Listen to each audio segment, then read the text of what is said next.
WNYC Studios. Note to Self is supported by Penguin Press, publisher of Irresistible, The Rise of Addictive Technology and the Business of Keeping Us Hooked by Adam Alter. There are an estimated 280 million smartphone addicts. Are you one of them? Find out more in Irresistible. Note to Self is supported by Mozilla, the nonprofit champion for a healthy internet and the maker of Firefox. Learn more about internet health at mozilla.org.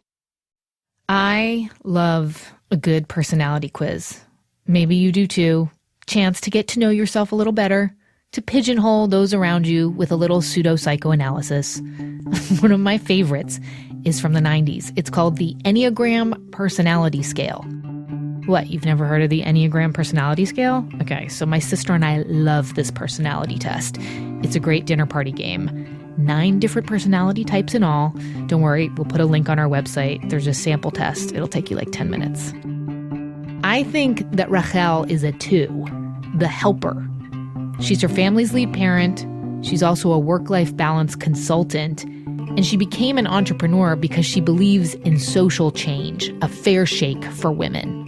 There's a social piece to what we're doing, and I think we need to capitalize on that. We want to have some social component that doesn't feel tacked on. We're not just going to be nominally social change, at least the way I see it.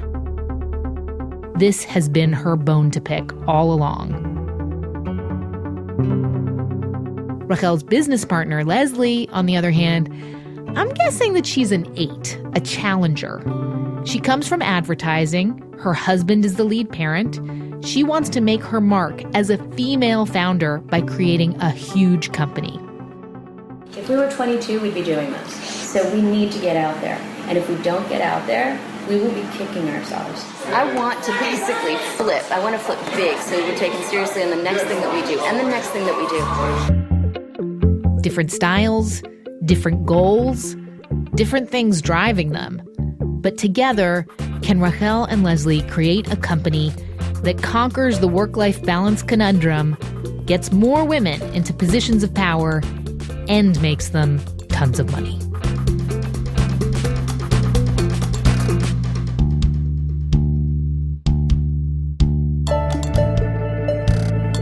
It's Note to Self, the tech show about being human.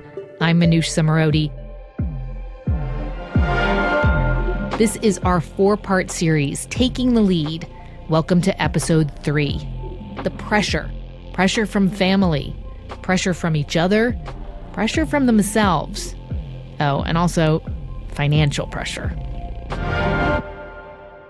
If you haven't heard our first 2 episodes, go back and listen. There are lots of great stats, some nutty moments, and here's what listeners have told us about the series so far.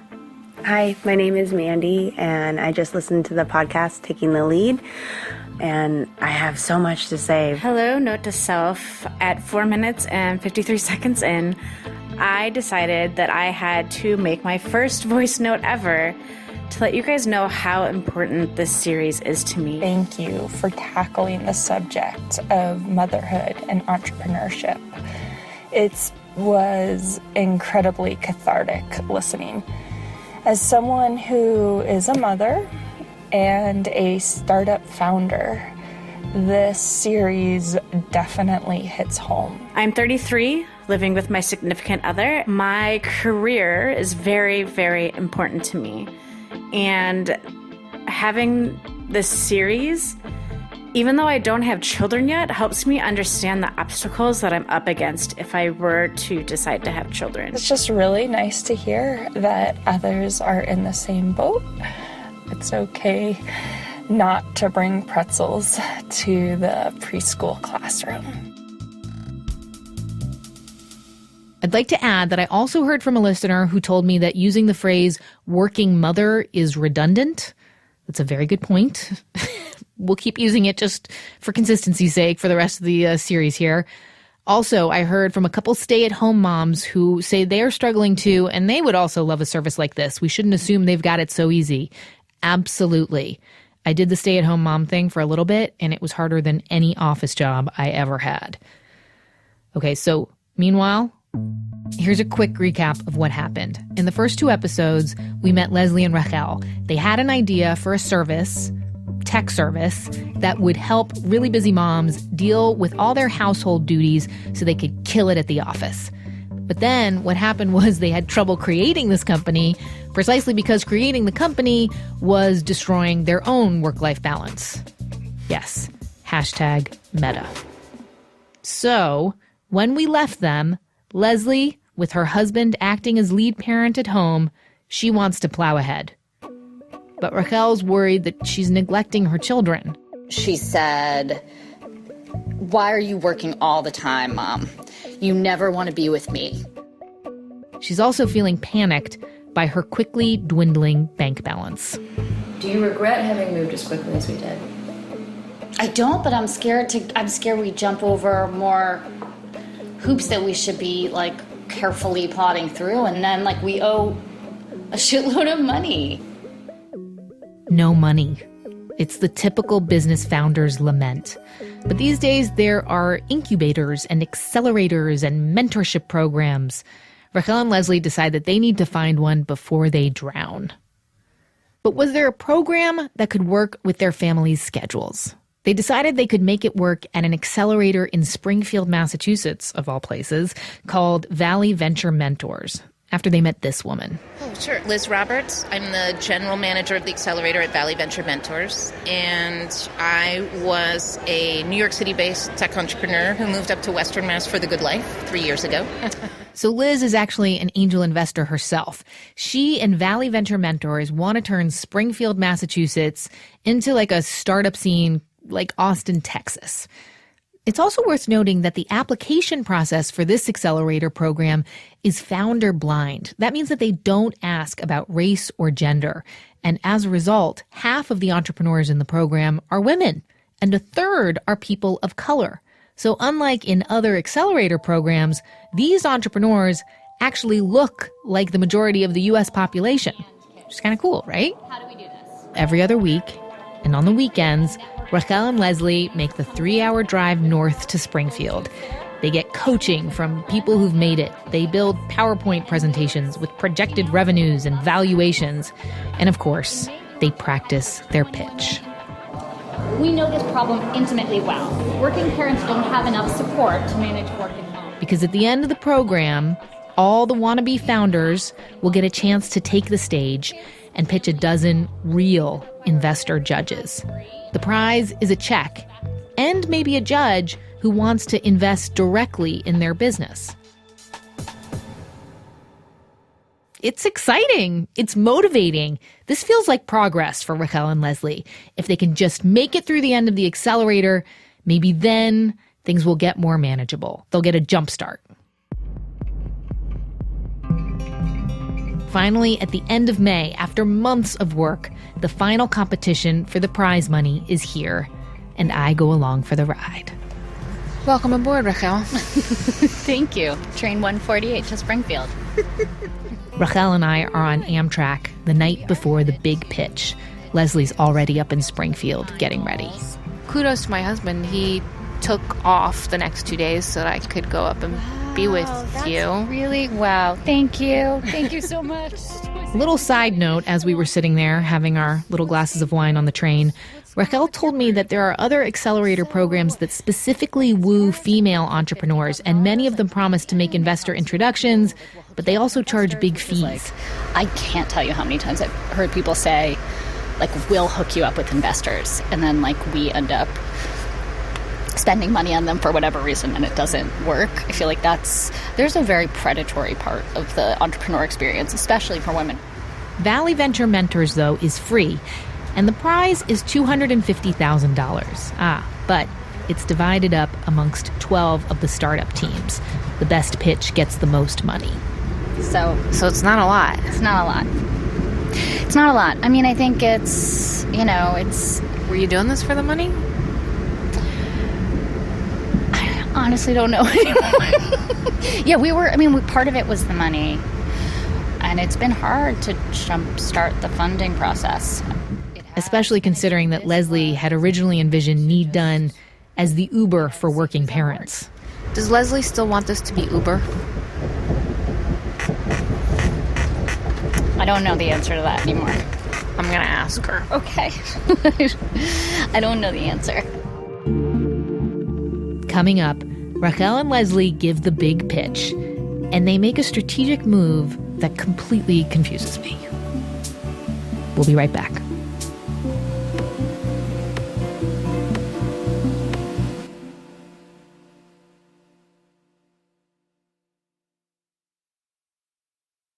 Note to Self is supported by SoFi. If you've made a point to invest in yourself and your career, you probably know a thing or two about student loans. Well, SoFi knows a thing or two about helping you save money. SoFi refinances federal and private student loans to save its members $316 a month on average. Learn more at SoFi.com. Terms and conditions apply at SoFi.com/legal. Note to Self is supported by Squarespace, the simplest way to create a website. This new year, make your next move with Squarespace. Whether that's starting a business or launching a passion project, no matter what your goals are, Squarespace's award-winning templates can help you present your ideas to the world beautifully. Use offer code NOTE for 10% off your first purchase of a Squarespace domain or website.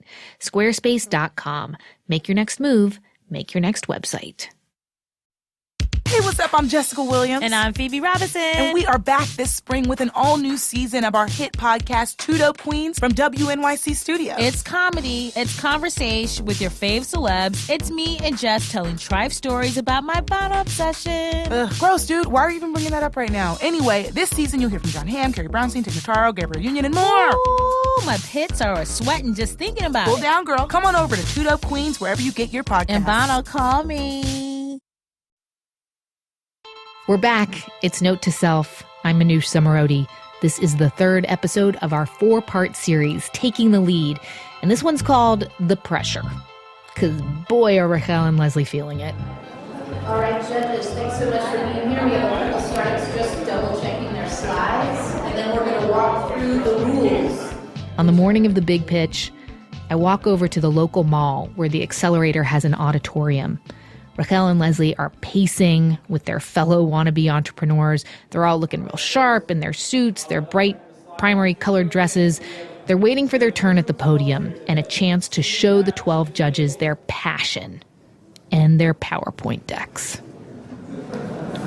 It's Manoush. I'm seated in the audience section. In front of me are lots of rows of judges filling out paperwork after each company does their pitch. And they all seem slightly nervous, but excited with their slides and everything. Oh, we're starting again. The competition is kind of unexpected. So, okay, there's this guy that goes up and shows off a cell phone case that also makes rolling a joint super easy. iRolly serves the next generation of cannabis consumers with on-the-go smoking accessories. One woman has a bracelet company. Our primary customers are independently owned, single-unit, or small-chain gift stores located in busy downtown districts. Another couple fellows are connecting single tourists with locals all around the world. It all started in my childhood in Germany, where every 2 years we moved to a new location. None of these startups, as far as I can tell, quite have the social impact goals like Rachael and Leslie's Need Done app. Maybe the woman who's connecting brides in the U.S. with women in developing countries who make wedding dresses. But that's kind of it. Hi, everyone. My name is Rachael. So I'm surprised when Rachael and Leslie finally take the stage to make their big pitch. And it's full of valuations and financial projections and buzzwords. But that's kind of it. We will break even at 7,855 users, which will yield $1.2 million. I guess they're there to just prove that they can make a lot of money. 5 years looks like. We break even at 20 months. Sitting there behind the judges, watching them put all the months of work into this one single pitch. I don't know, like, where's the part about helping women at home so they can conquer their professional goals? No mention. And thanks to our community for your wonderful support.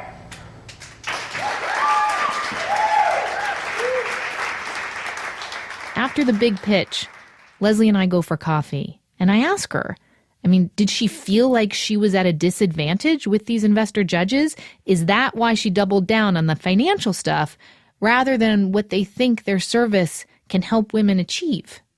I walk in and I don't have a hoodie, and I'm not 24, and I'm not male, and I haven't graduated from Stanford. Yeah, it's definitely like something that weighs in your mind. But given what we're creating a parent app. And nobody has basically nailed it yet, so a parent's got to be the one to nail it. It's going to be somebody who just gives a shit about this, whether they're a parent or not, that wants to solve this problem, getting more women into the C-suite, getting more women to be able to get past this barrier so they can start changing the rules from the top. So it goes back to the mission then? It does go back to the mission, very much so. I mean, I think that people have to basically buy into the mission. But you didn't even mention that in your pitch. It wasn't that we couldn't. We had to prioritize. With this particular group, we thought the numbers would be more important. They're trying to find a way to apportion like a certain amount of money towards something that they think will work as opposed to something they believe in. I mean, we've heard Rachael struggling with that she needs to be, whether it's that she really does, as a human being, want to go pick up her kids, or whether that's something that the culture has reinforced, that she's not being a good mom, if she's not the one who does the most of the pickups. Where do you land in that? What's going on in your head? I don't think I struggle with it as much as Rachael. Probably because I've always been the primary income provider. There was this one conversation that you and Rachael had a couple months ago where you are very open. You're like, I'm lucky. I've kind of figured it out at home. I can go whole hog on this.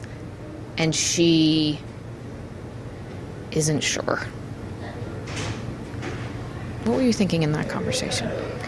I was thinking how much I'm going to miss her. And we have different needs and different goals even in what we're creating. Like, hers is much more of that social mission and making sure we get it. I'm just focusing on the product to give her the license to be able to bring the solution to people. But there's so much in trying to create this product that if she can't dedicate the same amount of time, that's okay. Leslie told me that she was looking for someone to fill Rachael's position. To get somebody to fill your shoes. Who is that person? Don't know yet. Okay, zoom ahead 5 years. What does success look like? Success would be basically taking this to a place where we've become a global proposition, not unlike an Uber, something that is recognized as a necessary component to life. And with that, Leslie went to meet Rachael and answer any further questions from the judges. Then it was time to get dressed, get ready for the awards gala. We met back in my hotel room. What were the judges like? You just came back from due diligence. I was not allowed to join you. Tell me what that was like. Some of them were very, very into the idea. Some of them surprised me by just by being super patronizing. And I think there was even one that made a point of going, well, you're going to have to be ready for the VCs because, you can't really be like two moms. We had some people who were really engaged who I never would have picked out of the crowd that were engaged. The women? Men. Men more so. Yeah. But they focused on the business model. They focused on the model and the technology we were using, the choices we were making. Women less so. I don't want to make a generalization, but it was really difficult to have a couple of our biggest detractors be the people that we would have assumed would have related to this problem enough to go, oh, somebody's trying to solve it. Let me try and give you something constructive. The conversation turned to the money that they hoped they would win. Correct. At least enough to dig them out of the hole that this whole startup thing had gotten them into. What I'm basically sacrificing is the college fund. Mm-hmm.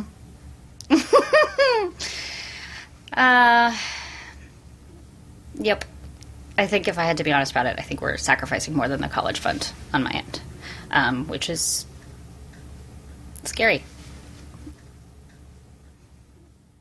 All right, ladies, you got to get your finery on and get ready to pick up a check, hopefully, right? Yes. Okay. Okay. All right, I'm going to put on a dress, too.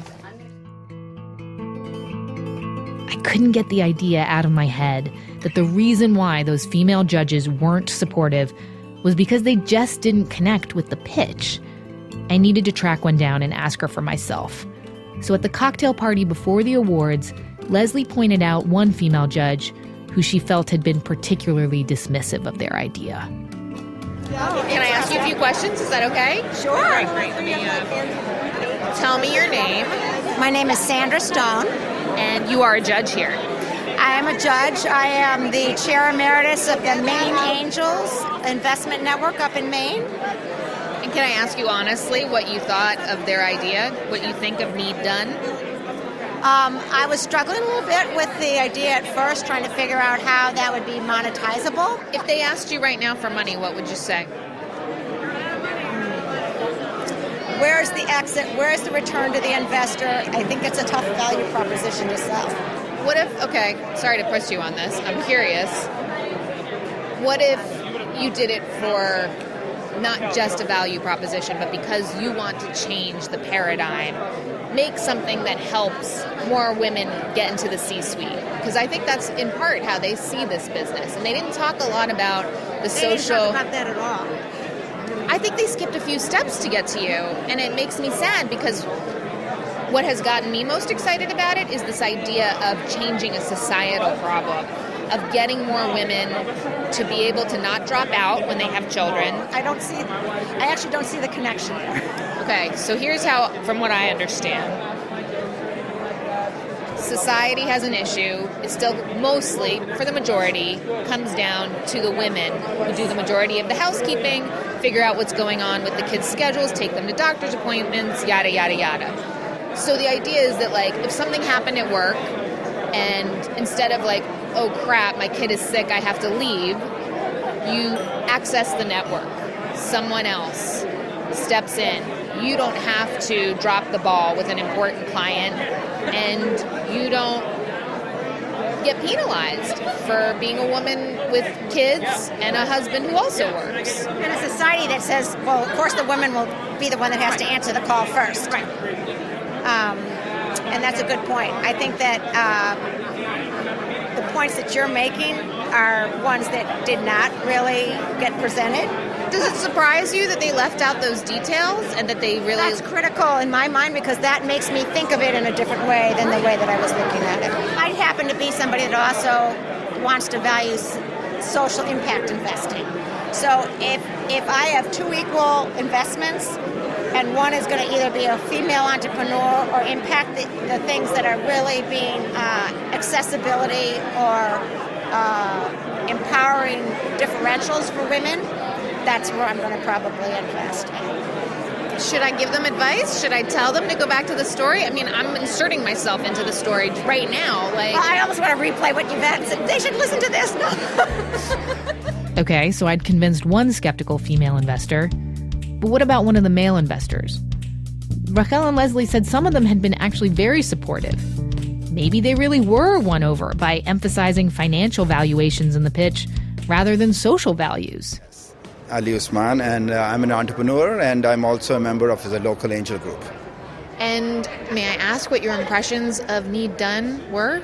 Well, very impressed. I think I used to live in Brooklyn, and there's definitely a need for families to rely on the networks of their neighbors and the other friends in the neighborhood.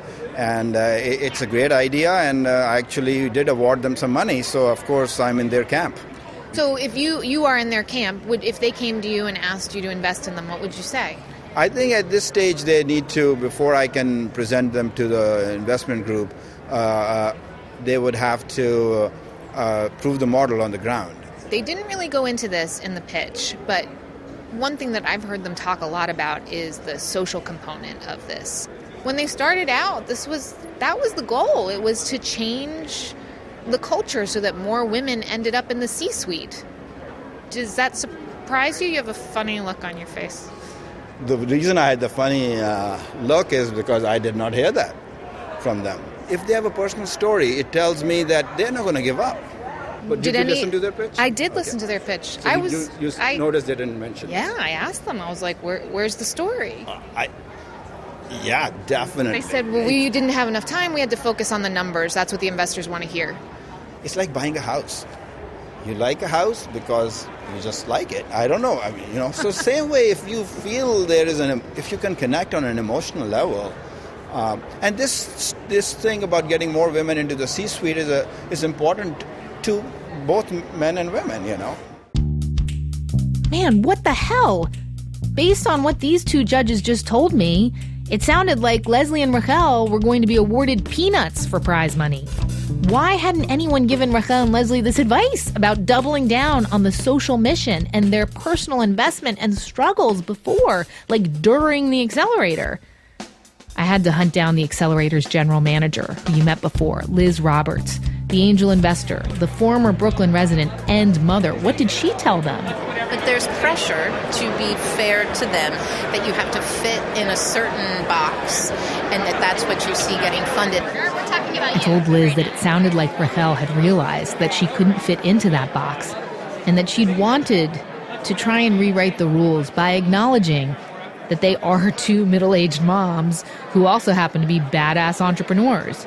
But then Leslie had, it seemed to me, looked around and said, yeah, but nobody who gets big money looks like us. So if we want to succeed, we need to do it the way it's done. Really big piece. You just said something, though, a minute ago. You said that you would advise them to be a feminist company.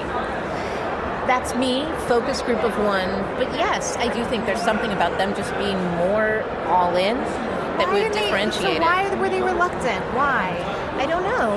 I mean, there's something vulnerable about that, right? Because if I'm all in and I'm really doing it, then you're rejecting me and my idea. They made a choice to do this and sort of chase the way they see it's done, and it's hard to be a trailblazer and do something totally different and out of the box.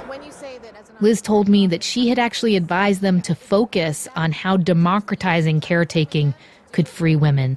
The idea of sharing resources could bring women up together.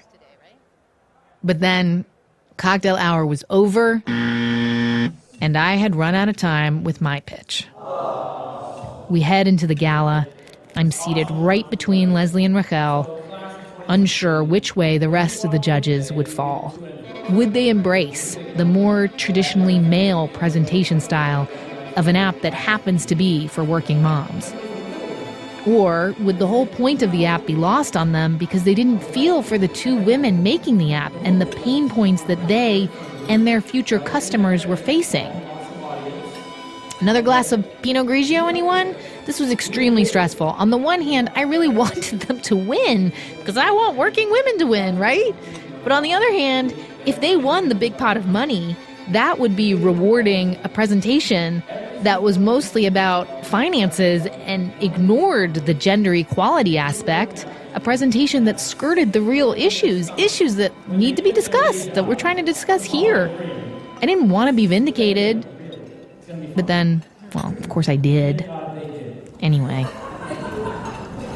The next $9,000 check is for Need Done. They came in 9th out of 12, on par with the guy and the cell phone covered joint roller thing. How do you feel? Okay. Leslie just told me she's a little disappointed. I share her disappointment. I'm grateful for the opportunity. Let down by the cash amount. After the awards, the lights came up, and we sat there with that big foam check, like the one that Publishers Clearinghouse surprises people with. $9,000! There's room for 3 more zeros on that. The big winner, by the way, was the woman who was connecting brides with dressmakers in developing countries. I guess her value proposition was solid. I can guarantee you that the wedding dress person doesn't have 5-year revenue projections of $45 million. This is Stephen DeMarco. He was sitting next to us. He's a marketing and startup mentor, and he'd been advising Leslie and Rachael up until this point. So when they walk out of here with that check, what should they do next? Go for a lot of money. Go for like $5 or $10 million. I agree, and that's the goal, because what we expect to do is really grow fast as soon as we launch. Stephen, how does she work and run this? Superwoman. superwoman.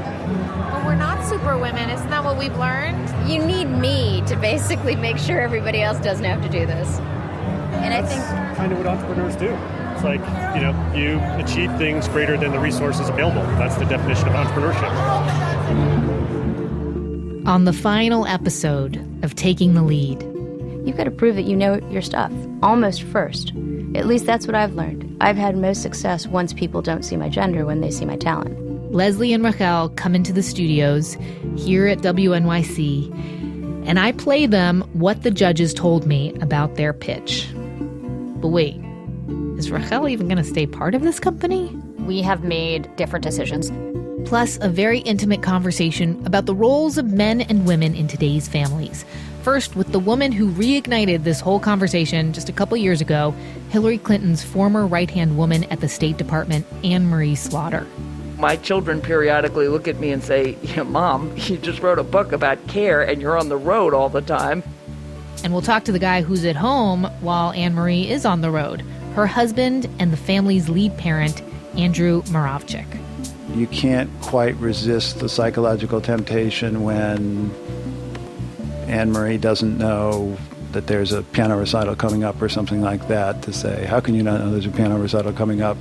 Which is a coded way of saying, I've been working hard to get this piano recital ready. How can you not appreciate that kind of thing? That kind of stuff happens. Where you, me, society, and technology all go from here.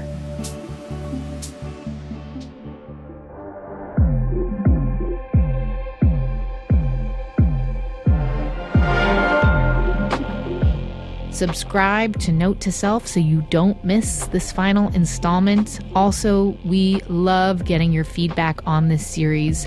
Record a voice memo. Email us at notetoself@wnyc.org. You can also reach out to us on Twitter or Facebook. We love hearing from you. And of course, leave comments or find more. There's this awesome list of resources that you guys have been creating with me about work-life balance content, books, articles. It's great. It's at notetoselfradio.org. This series was produced by me and Jen Poyant. It was mixed and made beautiful by Joe Plord and Hannes Brown. Many thanks to Jenna Cagle, Seth Kelly, and Megan Kinane for their production support this week, too. This is Note to Self from WNYC Studios. I'm Manoush Samarodi.